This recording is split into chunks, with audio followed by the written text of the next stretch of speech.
Magandang umaga po at welcome po sa ating programa, My Morning Manna with Pastor OG. Ang awitin po na inyong narinig is Remember Me ni Mark Skolch. Sa kanyang album na Mark Skolch, pangalan niya rin. Without further ado, ay buksan po natin ang ating mga Biblia sa aklat po ng Matthew, Kapitulo 8, versikulo 23 hanggang 27. Matthew chapter 8 verse 23 to 27. Ito po ang pagkasabi, Ito yung pinatigil ni Jesus ang unos. Sumakay si Jesus sa bangka kasama ang kanyang mga alagad. Bumugso sa lawa ang isang malakas na unos at halos matabunan ng mga alon ang bangka. Ngunit natutulog noon si Jesus kaya't nilapitan siya ng mga alagad at ginising. Panginoon, tulungan ninyo kami, sabi nila. Lulubog tayo. At sinabi niya sa kanila, ano't kayo'y natatakot? Napakaliit naman ng pananalig ninyo. Bumangon siya, sinaway ang hangin at ang dagat. At tumahimik ang mga ito. Namangha silang lahat. At ang sabi, anong tao ito? Kahit ang hangin at ang dagat ay tumatalimas sa kanya. Sa umagang ito ay pag-uusapan natin ang tinatawag na the risky business. Atin pong nabasa kung paano po pinatigil ni Jesus yung hangin, yung malakas na ugong ng hangin. I don't know how do you call this one. Kasi tawag namin dyan is bagyo na rin yan I understand na dumarating ang panahon sa buhay natin na may problema, may pangapagsubok. Sometimes, minsan pa nga sinasabi natin, ano ba yan, nung naging Kristiyano ako, mas marami tuloy yung naging problema ko. Actually, hindi po dumarami, tumataas lang po yung awareness natin sa problema. Nung naging Kristiyano tayo, naging aware tayo na meron pala ito sa buhay natin. Following Jesus sometimes is called a risky business. But we don't have to be risky, Hindi tayo kailangan maging risky. Alam mo, pagdadrive, risky naman po ang pagdadrive. Tama po ba? Pero kailangan mo bang maging risky? Hindi. Everyone drives. So, ano pong ibig kong iparating? In this life, it's risky. Sabi nila, it's riskier to serve the Lord. Actually, every day is a risky business. But the good news is, having Christ in our life, there's no more at risk. We are not at risk when God is on our side. Nung nandoon si Jesus Christ, sa laot, anong nangyari? At risk sila, di ba? They are in the risky business. Sino ba naka-experience sa kanila ng ganitong pangyayari na malakas ang hangin? Siguro most of them kasi mga fishermen sila. But what happened? Did you know what happened? Natakot silang lahat. But Jesus, on their side, pinakalma ang hangin, inayos ang lahat ng bagay, at sinabi niya, kay liit ng inyong pananampalataya.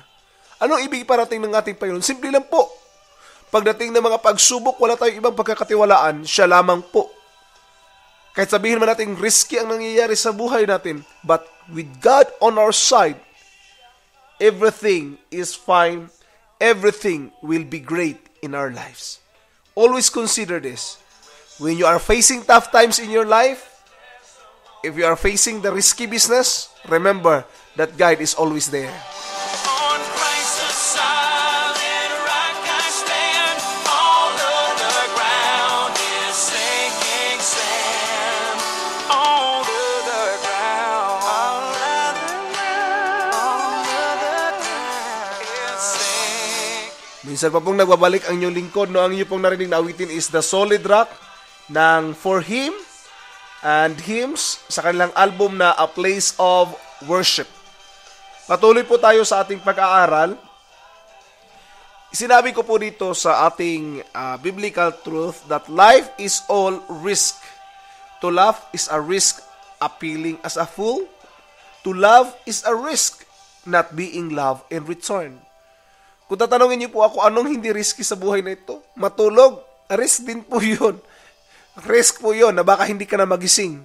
So lahat po ng bagay is a risk. But the hardest thing is taking life without a risk, Yan yung pinakamahirap at yun po yung nakakatakot. When you are already comfortable with your situation, with your present condition, that's the scariest part in life. Kung okay lang sa inyo na hindi nalalago, kung okay lang na hindi na, wala ka nang gagawin, that's the scariest part in life. Life might be risky, but you don't have to make your life risky. Maaring ang buhay ay risky, no? Maaring ang mga gawain natin sa mundong ito is risky. Halimbawa, pagdadrive ng motor o pagdadrive ng mga sasakyan, risky po yan. Sa totoo lang, pag-umpisa ng negosyo, yan, risky yan. That's what we call risky business. Paging involved sa ministry, risky yan. But the question is, ano ba ang bagay sa buhay mo na hindi mo ni-risk? Pagpunta dito sa abroad, risky kaya yan.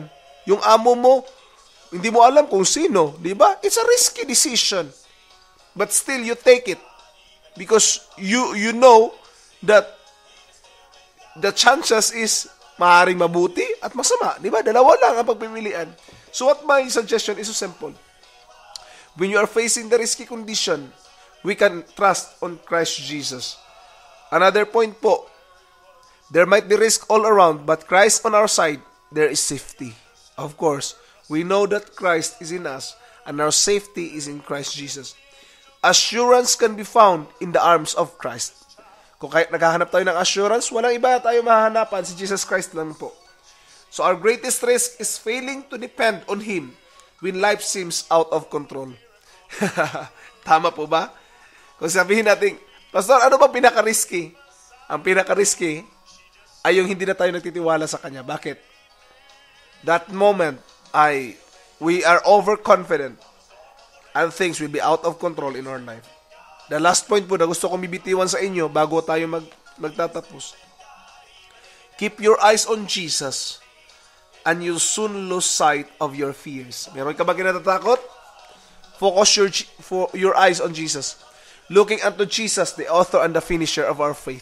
And I believe things will be all right if we will trust on the Lord Jesus Christ.